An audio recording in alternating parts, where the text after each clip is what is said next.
radhiyallahu anhu anna Rasulullah sallallahu alaihi wasallam qala, dari Abi Hurairah radhiyallahu anhu, sesungguhnya Rasulullah sallallahu alaihi wasallam bersabda, badiru bil a'mali sholihati fasatakunu fitanun kaqita'il lailil muzlim yusbihur rajulu mu'minan wa yumsi kafiran wa yumsi mu'minan wa yusbihu kafiran yabi'u dinahu bi'aradin minad dunya, rawahu Muslim.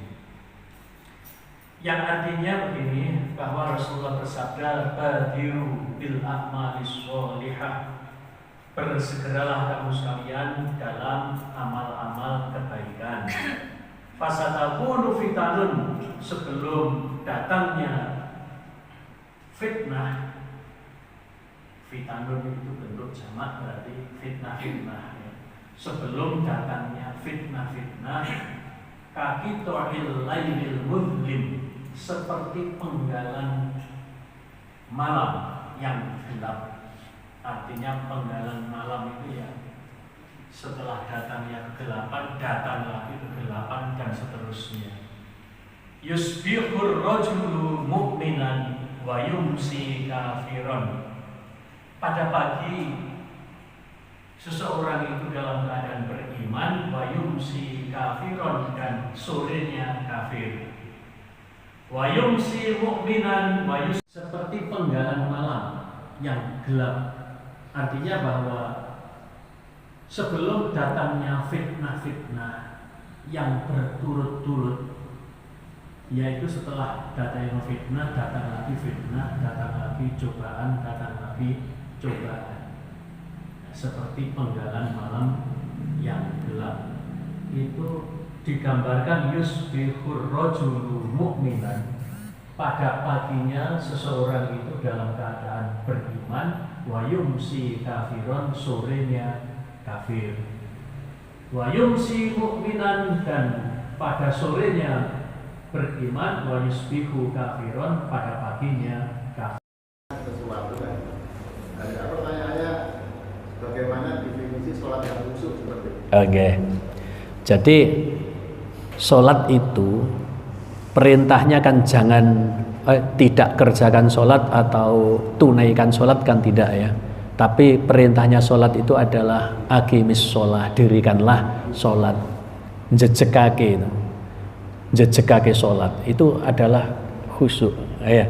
Di antara khusyuk itu adalah fokus kita menghadap kepada Allah. Dalam sholat itu kita merasa apa ya, berdialog ya, atau sambat kepada Allah, berdoa kepada Allah. Tapi kalau kemudian ada pikiran yang melintas ya, itu segera lagi untuk ditegakkan tadi ya, diluruskan lagi. Itu kan tidak mungkin orang sholat itu nggak ingat apa-apa. Orang sholat itu tetap ingat. Coba kalau orang sholat itu nggak ingat apapun, sah nggak sholatnya? Orang sholat nggak ingat apa-apa, sah nggak? Nggak sah. Jadi orang sholat itu tetap ingat. Tapi kalau ingatannya itu kepada hal-hal di luar sholat, segera usaha lagi untuk apa? Ya, kembali ke kehusuan. Ya. Jadi tidak mungkin nggak ingat blas. Maka tadi saya katakan kemungkinan Rasul itu ingatnya emas itu ketika sholat, dan ada kemungkinan ingatnya itu ketika salam, ingat emas, maka kemudian langsung niat berdiri. Jadi ketika sholat ingat sesuatu itu tidak mengganggu kehusuan, asalkan apa? Segera kembali, karena perintahnya tegakkanlah sholat atau dirikanlah sholat ya. Jadi Nabi itu kan juga manusia. Ketika sholat juga ingat. Ketika sholat bahkan merespon apa yang terjadi di luar sholat. Coba Nabi pernah tidak merespon yang di luar sholat? Pernah. Ketika Nabi itu dalam keadaan sholat, itu mendengar mendengar suara terumpahnya Ali bin Abi Thalib. Ya, mendengar terumpahnya Ali bin Abi Thalib. Nabi kemudian memperlambat sholatnya. Supaya apa? Supaya Ali bin Abi Thalib itu tidak masbuk. Jadi Nabi ketika sholat itu masih merespon apa yang di luar sholat. Ketika Nabi sholat ngimami, ada bayi nangis, anak kecil nangis, sholatnya dipercepat. Artinya apa? Masih ada pikiran ketika sholat. Jadi kalau ada anak kecil menangis kemudian malah ayatnya dipanjangkan, ya, tidak niru Rasul ini ya. Rasul mendengar bayi, kan orang sholat kan tetap mendengar ya, makanya merespon. Jadi waktu sholat mendengar anak kecil menangis, Nabi mempercepat sholatnya. Ketika Nabi rukuk, ketika Nabi sujud, cucunya itu menunggangi punggungnya, rukuknya dilama-lamakan biar cucunya itu puas berada di atas punggungnya. Artinya apa? Dalam sholat Nabi itu masih berpikir, kan itu ya. Nah, dan itu juga tidak mengganggu kekhusyuan. Usaha khusyuk itu jamaah sekalian, sholatnya itu didirikan, ditegakkan. Caranya diantaranya apa? Harus tahu artinya yang kita ucapkan. Harus tahu. Ya. Kalau tidak ngerti yang kita ucapkan, dari mana khusyuk? Jadi ketika membaca Allahumma gfirli atau boleh Rabbik firli warhamni, itu dalam hatinya ya Allah ampunilah aku, sayangilah aku, begitu ya. Jadi kalau wahdini, berilah aku petunjuk ya. Warfa'ni warfa'ni, tinggikanlah derajatku ya. Wa'afini, sehatkanlah aku, dan seterusnya. Ada yang 5, ada yang 7, bahkan ada yang 8 ya. Kalau yang 8 itu ditambahi wa'fu anni, padahal yang pertama sudah Allah magfirli, ditambahi wa'fu anni, maafkanlah aku. Kalau 8, tapi yang paling sahih itu adalah yang 5, kemudian juga yang 7, itu yang paling dikuatkan. Jadi yang 5, kemudian yang 7. Allahumma gfirli boleh, Rabbik firli boleh ya. Itu fahami artinya, sehingga waktu sholat itu seperti dialog dengan Allah. Begitu Pak ya. Jadi Nabi itu dalam sholat masih merespon apa yang di luar sholat. Artinya apa? Pikirannya cek melaku waktu sholat gitu ya. Oke, monggo yang lain. Ya.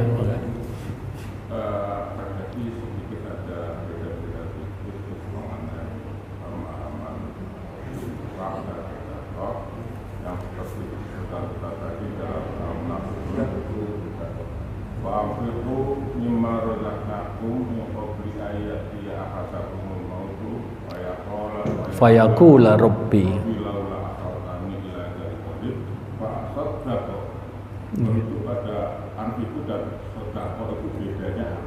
Oke. Jadi perintahnya dalam ayat itu wa anfiku, kan ya. Jadi berinfaklah. Jadi infak itu bahasanya saya katakan tadi adalah umum. Infak itu kita kenal dalam Al-Quran, begitu buka Al-Quran itu istilah adalah infak. Wa mimma razaqnahum yunfikun ya. Dia itu dengan apa yang direzekikan Allah kepada mereka, yunfikun, dia berinfak, dia menafkahkan rezeki dari Allah. Kemudian dalam ayat surat Al-Munafikun itu perintahnya infak, maka orang yang mau mati tadi itu gambaran orang yang mau mati itu menyesal karena dia belum bersedekah, maka minta kepada Allah ditunda kematianku sebentar saja, fa'asoddaqo, maka aku akan bersedekah. Jadi sama Pak, antara perintah berinfak dengan dia akan bersedekah itu sama.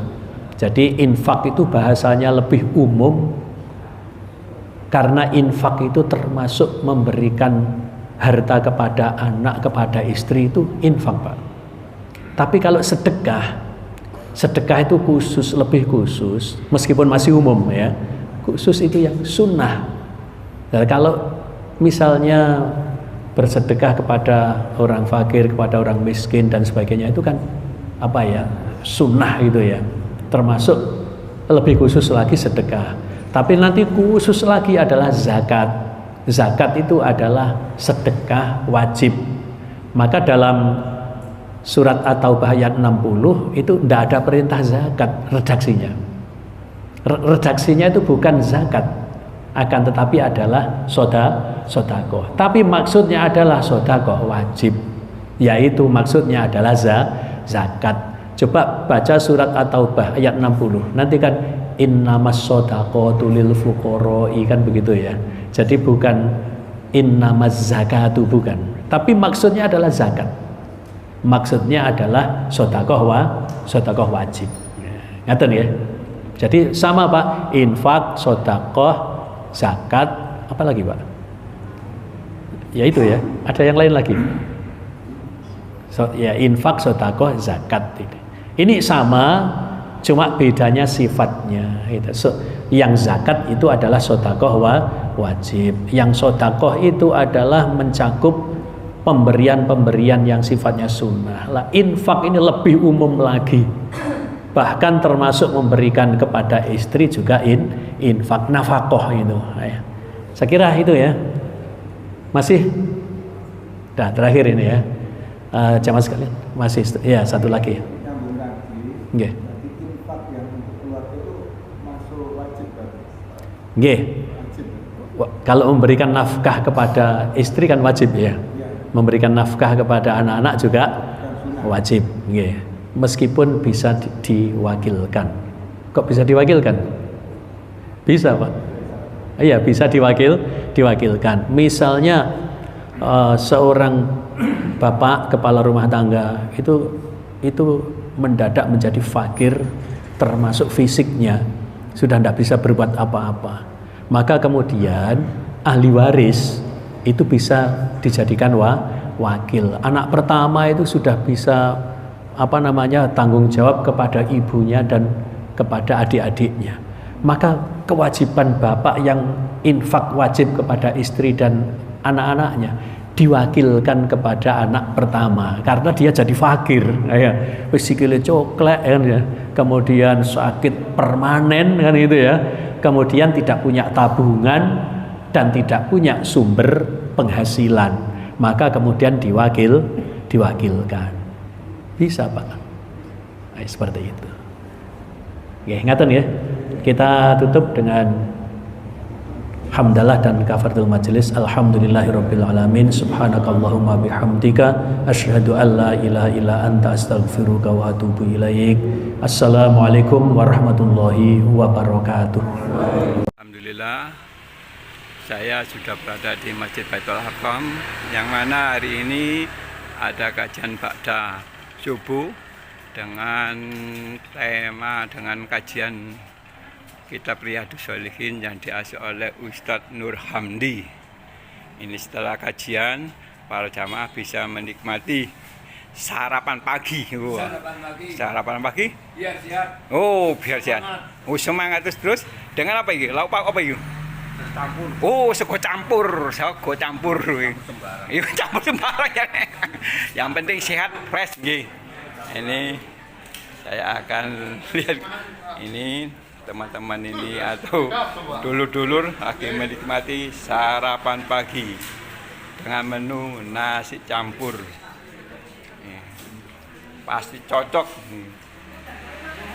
Menunya cocok.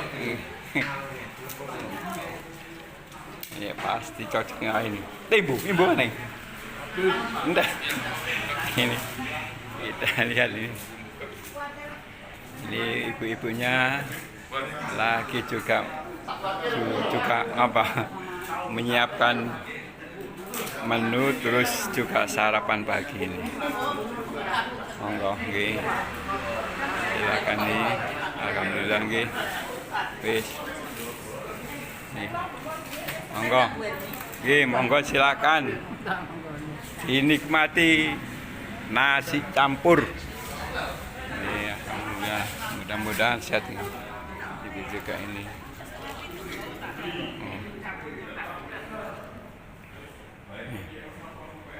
Iya. Kalau saya kira umum kelasnya hari sampai eksklusif tak